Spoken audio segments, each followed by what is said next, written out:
Be news ఛానల్కి స్వాగతం. విశాఖ జిల్లా కొత్తగాజువాక. నేను మీ శివప్రసాద్. అంగరంగ వైభవంగా శ్రీవారి మహాభిషేకం. గాజువాక జీవీఎంసీ పరిధి 65వ వార్డు బాంబే కాలనీ కొండపై వెలిసిన శ్రీదేవి భూదేవి సమేత వైకుంఠ వెంకటేశ్వర స్వామి ఆలయంలో ఆలయ ధర్మకర్త మంత్రి మంజుల ఆధ్వర్యంలో ఆలయ చైర్మన్ దొడ్డి రమణ నేతృత్వంలో శ్రీవారి జన్మదినం శ్రవణ నక్షత్రం సందర్భంగా మహాభిషేకం నిర్వహించారు. ఆలయ సేవకుల ఆర్థిక సహాయంతో అన్న సమరాధనను జరిపించారు. ఈ కార్యక్రమానికి ముఖ్య అతిథులుగా మెత్తిన అప్పలరెడ్డి, విగ్రహదాతలు పెంటకోట నాగేశ్వరరావు హాజరయ్యారు. ముఖ్య అతిథులు మాట్లాడుతూ స్వామివారి కరుణా కటాక్షాలు మనందరిపై ఉండాలని కోరుకుంటున్నామని అన్నారు. త్వరలో రాబోయే రోజుల్లో స్వామివారి ప్రతి నెల కళ్యాణం జరిపించాలని నిర్ణయించుకోవడం జరిగిందని అన్నారు. భక్తులు కూడా సహకరించి ఆ స్వామివారి సేవలో పాల్గొని పునీతులవుతారని మనసారా ఆశిస్తున్నామని అన్నారు. ఈ కార్యక్రమంలో ఆకుల అప్పలసూరి, సుబ్బరాజు, త్రినాథ్, పెంటకోట రాజు, పొందూరు రామారావు, బొబ్బులి స్వాతి, గురుసు రామలక్ష్మి, భవానీ, గవరలక్ష్మి, గుంటా పద్మావతి, కుంట్రపు చిట్టమ్మ, బి వరలక్ష్మి, తిరుమలరేడు, మంగ, కనకమ్మ, సరగడం సవిత్రమ్మ, ఉషారాణి, గరికి కోటేశ్వరరావు తదితరులు పాల్గొన్నారు.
బాధపడతారు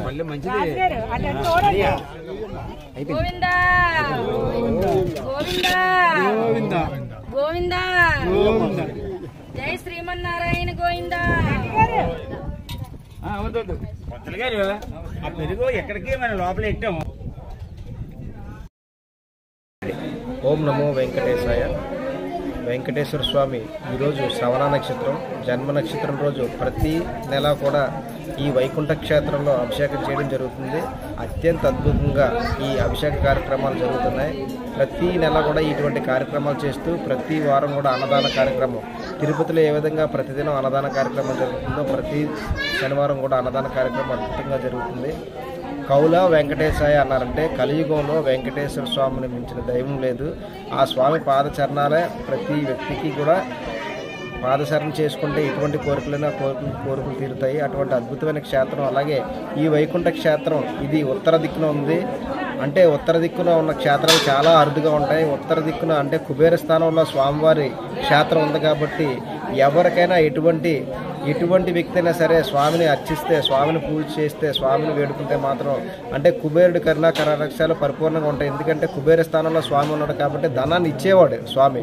కాబట్టి వైకుంఠనాథుడు ఇక్కడ ఈ క్షేత్రం వైకుంఠ క్షేత్రం ఏ విధంగా పేరు వచ్చిందో, వైకుంఠనారాయణ వైకుంఠంలో ఏ విధంగా ఉంటుందో ఈ క్షేత్రంలో ఎవరైతే అడుగు పెడతారో వాళ్ళకి, ఎందుకంటే ఎవరైనా ఇటువంటి తపస్సు చేసినా, ముందు ఎటువంటి చేసినా, కార్యక్రమం చేసినా స్వర్గలోకంలో మంచి అత్యంత ఆనందంగా ఉండాలని కోరుకుంటారు. అలాగే వైకుంఠంలో ఏ విధంగా దేవతలు ఆనందంగా ఉంటారో ఇక్కడికి వచ్చిన ప్రతి వ్యక్తి కూడా అంతే ఆనందంగా అటువంటి అనుభూతిని పొందుతున్నటువంటి క్షేత్రం అయితే భవిష్యత్తులో ఈ క్షేత్రం చాలా చక్కగా మంచి 4 రాజగోపురాలతో అద్భుతమైన క్షేత్రంగా వెలువడుతుంది. ఈ క్షేత్ర మహత్యం ప్రతి నిత్యం కూడా ప్రతి వ్యక్తికి తెలుస్తూ ఒకరి నుంచి ఒకరి నోరారా మొత్తం అన్ని ఏరియాల్లో కూడా క్షేత్రం తాలూకా అభివృద్ధి కార్యక్రమాలు కానీ క్షేత్రంలో ఉన్న మహత్యం కూడా తెలుస్తుంది. జై శ్రీమన్నారాయణ. ఏడుకొండలవాడ వెంకటరమణ గోవింద గోవింద.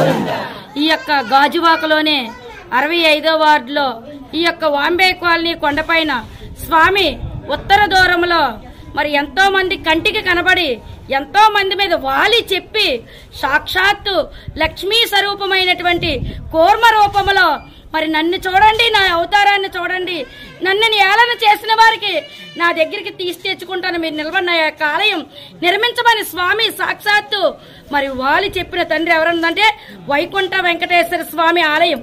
ఎంతో గాజువాకలోనే అరుదైన ఆలయం ఈ ఆలయం. ఎందుకంటే ఎన్నో ఆలయాలు చూసాం, మరి అన్ని దిక్కల ఆలయాలు తూర్పు ముఖంలో ఉంటాయి. కనీ విని ఎరగని రీతిలో స్వామి వైకుంఠ దూరాన్ని తిలకించే రీతిగా వైకుంఠ వాసుడై మరి స్వామి ఇక్కడ వెలిసిన స్వామి.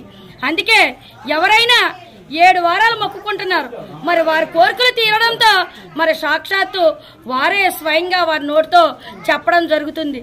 మరి ఇక్కడ ఏదో పెళ్లి కాని పిల్లలకు కానీ, పిల్లలు లేనంటి వారికి కానీ, ఉద్యోగం రానంటి వారికి కానీ, మరి భవిష్యత్తులో వారి కష్టాలు తొలగించే ఈ యొక్క కలియుగంలో మన వాళ్ళందరినీ కాపాడే దైవంగా ఈ కొండపై కొలువు తీరి వైకుంఠాన్న వెలిచి నిలిచిన తండ్రి మరి ఆ స్వామి తిరుమల తిరుపతి వెంకటేశ్వర స్వామిగా మరి 7 అడుగుల మరి స్వామి మనకి చూసి చూడంగానే సేమ్ సాక్షాత్తు తిరుమల తిరుపతి వెళ్ళి దర్శించుకునే విధంగా అంతటి మరి అదృష్టం మన చుట్టుపక్కల ఉన్న ప్రాంత ప్రజలందరికీ ఉన్నదంటే అది ఎన్నో జన్మల పుణ్యఫలం.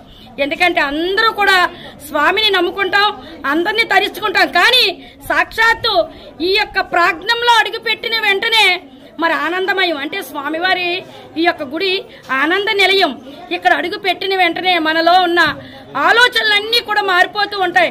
ఇంతటి ప్రశాంతమైన వాతావరణంలో ఈ యొక్క కొండపైన మరి ఎక్కడ చూసినా స్వామివారి తాలూకా మిరాకిల్ ఈ యొక్క ఆలయంలో మీరు రెండో వారం చేసేసరికి స్వామివారి తాలూకా మిరాకిలన్నీ కూడా తెలిసిపోతూ ఉంటాయి. ఎన్నో మిరాకిల్తో మరి ఈ యొక్క ఆలయం అద్భుతంగా మరి రూపాయి ఇచ్చిన దాతల దగ్గర నుంచి మరి చూద్దాము, దర్శించుకుందామని వచ్చారు దాతలు. అలాంటిది ఈరోజు ఈ యొక్క ఆలయానికి ఒక దాతలుగా ఏర్పడుతూ మరి ఇలాంటి నెలకొకసారి స్వామివారి నక్షత్రం శ్రావణి నక్షత్రాన్న పంచామృత అభిషేకం అంటే స్వామివారి నిజరూప దర్శనం చేసుకునే మహాభాగ్యం మనందరికీ అందుబాటులో మరి భక్తులందరికీ అందుబాటులో ఉన్న ఆలయంగా మరి స్వామి ఎలుచున్నారు. శ్రీమన్నారాయణ. వెంకటాద్రి సమస్థానం బ్రహ్మాండే నాస్తి కించన వెంకటేశ సమో దేవో న భూతో న భవిష్యతి. శ్రీవైకుంఠ విరక్తాయ స్వామి పుష్కరిణీకటి తటే రమణారమణానాయాస్తు వెంకటేశాయ మంగళం. జై శ్రీమన్నారాయణ. వికాస్ నగర్ బాంబే కాలనీ కొండపై వేయించేసి ఉన్న గరుడాద్రి కొండపై వేయించేసి ఉన్న శ్రీ వైకుంఠ వెంకటేశ్వర స్వామివారి ఆలయంలో ఈరోజు స్వామివారి నక్షత్రం జన్మ నక్షత్రం శ్రవణ నక్షత్రం. ఈరోజు స్వామివారికి పంచామృత అభిషేక కార్యక్రమం జరిగింది. పంచామృత అభిషేక కార్యక్రమం తదనంతరము స్వామివారికి అలంకరణ, విశేషమైనటువంటి అలంకరణ కార్యక్రమం జరిగాయి. కావున భక్తులందరూ కూడా ప్రతి నెల కూడా ఈ శ్రవణ నక్షత్రానికి అందరూ కూడా వచ్చి మీ శక్తి కొలది స్వామివారికి పాలు కానీ, పెరుగు కానీ, తేనె కానీ, నెయ్యి కానీ, పంచదార, పళ్ళరసాలతోటి మీరు ఇచ్చినట్లయితే ఆ యొక్క ద్రవ్యంతో స్వామివారికి పంచామృత అభిషేక కార్యక్రమం చేయబడుతుంది. కావున భక్తులందరూ కూడా ఈ యొక్క విన్నపమును ఆలకించి ప్రతి నెల కూడా వచ్చి ఈ శ్రవణ నక్షత్రం స్వామివారి జన్మ నక్షత్రంలో వచ్చి పంచామృత అభిషేకం చేయించుకోవలసిందిగా కోరుచున్నాం. జయ శ్రీమన్నారాయణ.